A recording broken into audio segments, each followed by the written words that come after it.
네, 이어서 계산 작업 해보겠습니다. 자, 계산 작업 1번 보겠습니다. 표 1에서 표 1입니다. 분류가 식품인 제품의 판매 총액 합계를 구하시오라고 했습니다. 분류해 보시면 지금 식품이 이렇게 있습니다. 이 식품의 판매 총액 합계가 여기 나와야 합니다. 자, 조건은 분류의 목록 중 식품과 같은 것입니다. 그럼 합계를 구해야 하기 때문에 조건에 따른 합계가 구해야 하는 sumif를 함수로 사용해 보겠습니다. 자, sumif 마법사 들어가겠습니다. 자, 렌지 값에는요, 먼저 조건이 맞는지 틀린지 검사할 분류의 목록을 다 잡습니다. 이때 조건은 식품입니다. 그러면요, 식품에 맞는 것과 일치하는 판매 총액의 합계가 실제로 구해져야 할 목록입니다. 확인 누르시면 답 나왔습니다. 다음 2번 문제입니다. 자, 표 2에서 판매량과 순위표를 이용하여 판매량에 따른 순위표를 이용해서 결과에 최우수인지 우수인지 장려인지를 나타내라 라고 했습니다. hlookup과 랭크 함수를 사용하라고 했고요. 그럼 먼저 지금 판매량에 따른 순위가 구해져야 합니다. 이 순위가 1위일 때는 뭐, 2위일 때는 뭐, 3위일 때는 뭐 이렇게 구하라고 했으니까요. 일단 랭크를 통해서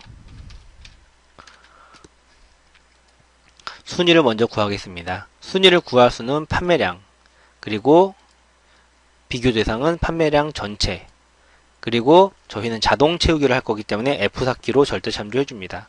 확인 눌러주면 순위가 나왔습니다. 자, 이렇게 해서 나온 순위를 hlookup을 통해서 참조할 표에 맞는 결과를 나타내야 합니다. 자, hlookup 가겠습니다.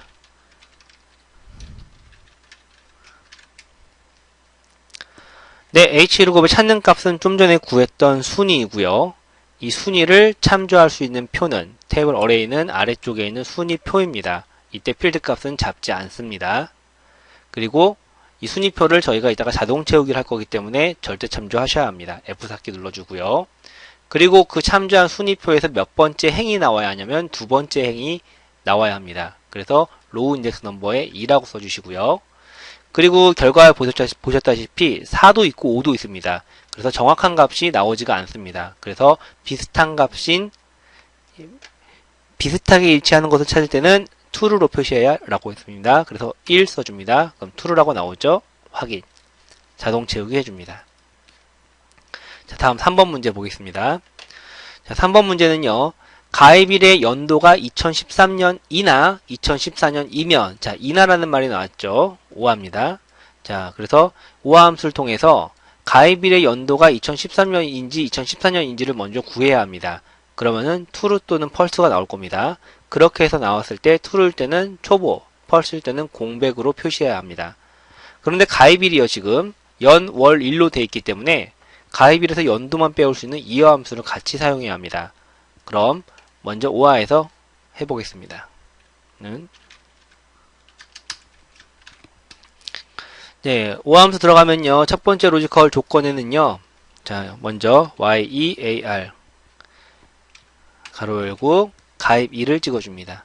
자, 그러니까 C16이 입력되어 있는 날짜에서 연도만 빼온 거죠. 그 연도만 빼온 것이 같냐 이겁니다. 2013과 그 내용을 그대로 복사해서 두 번째 조건은 2014와 같냐 이겁니다. 2013년과 같은지 2014년과 같은지 둘 중에 하나만 맞으면 됩니다. 그럼 확인 눌러줄게요. 자, 그럼 true 또는 false가 나올 겁니다. 이 조건이 바로 if의 조건이 되는 겁니다. 자, 그래서 if로 가보겠습니다. if 함수에 좀 전에 만들어 놓은 오화 함수의 조건을 넣어주시고요. 참일 때는 초보, 거짓일 때는 공백으로 해줍니다. 확인 눌러주고 자동 채우기 해줍니다. 자, 다음 4번 보겠습니다. 자, 4번입니다. 출석률입니다. 자, 출석부 영역에 동그라미로 출석을 체크했습니다. 그런데 이 출석이 만약에 0의 개수가 1개이면 25%라고 나와야 하고요. 2개면 50%, 3개면 75%, 4개면 100%라고 나와야 합니다. 그럼 먼저 동그라미의 개수가 몇 개인지 알아야겠죠? 그것을 count A로 해줍니다. 는 count count A, 그 범위는 1주, 2주, 3주, 4주입니다. 그럼 3, 3번 출석했던 3이라고 나오고요. 이것이 나올 수 있는 숫자는요. 많이 나와봤자 4번이죠. 그리고 적게 나오면 1번입니다. 그래서 1, 2, 3, 4로 나오는데 1일 때 표현을 25%, 2일 때 50%, 3일 때 75%, 4일 때 100%라고 대신 출력이 돼야 됩니다. 추주함수죠. 그래서 이 내용을 갖다가 복사해서 추주에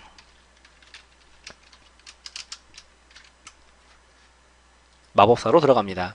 자, 인덱스 넘버 값에는 좀 전에 구했던 count A를 통해서 나온 1, 2, 3, 4 중에 한 가지가 나올 겁니다.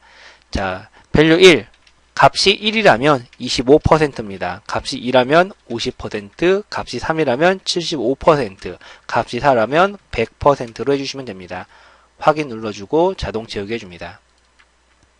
퍼센트로 나와야 하기 때문에요. 자, 표시 형식에서 백분율 스타일로 바꿔줍니다. 자, 마지막 5번 문제 해보겠습니다. 자, 표 5. 과일명 중 망고의 수입 횟수를 구하시오라고 했습니다. 자, 망고의 수입 횟수입니다. 망고가 몇 번 나왔냐라는 겁니다. 자, 그리고 뒤에 회를 붙이라고 했습니다. 수입 횟수죠. 개수를 구하는 겁니다. 합계가 아니니까 뒷선 빠지고요. 평균이 아니니까 뒤에 버리지 빠집니다. 디카운트를 구해야겠죠. 자, 디카운트인데요. 디카운트, 조건에 따른 디카운트이기 때문에 카운트 A가 아닙니다. 그래서 숫자의 개수를 구해야 합니다. 바로 디카운트와 함정이 여기서 카운트인지 카운트 A인지가 이제 중요한 겁니다. 자, 디카운트 일단 사용해 보겠습니다. D함수는요, 데이터베이스 자료 전체를 일단 필드값까지 포함해서 모두 갖고 오는 것입니다. 첫 번째 영역 잡았고요. 두 번째 필드는요. 자, 이 부분이 가장 중요합니다. 필드는요, 지금 숫자의 개수를 구하는 것이기 때문에 월, 수입과 수입량만 됩니다. 과일명을 클릭하면요, 답이 나오지가 않습니다. 0으로 나와요. 그래서 수입량, 수입가도 맞고요. 월을 선택해도 되고요. 자, 그리고 조건은 과일명이 망고인 해줍니다. 자, 확인 눌러보겠습니다. 자, 3, 3번이고요. 뒤에 회를 표시해야 됩니다. 그래서 수직 입력줄에다가 %, 큰 따옴표, 회라고 써줍니다. 네, 여기까지 계산 작업을 마치겠습니다.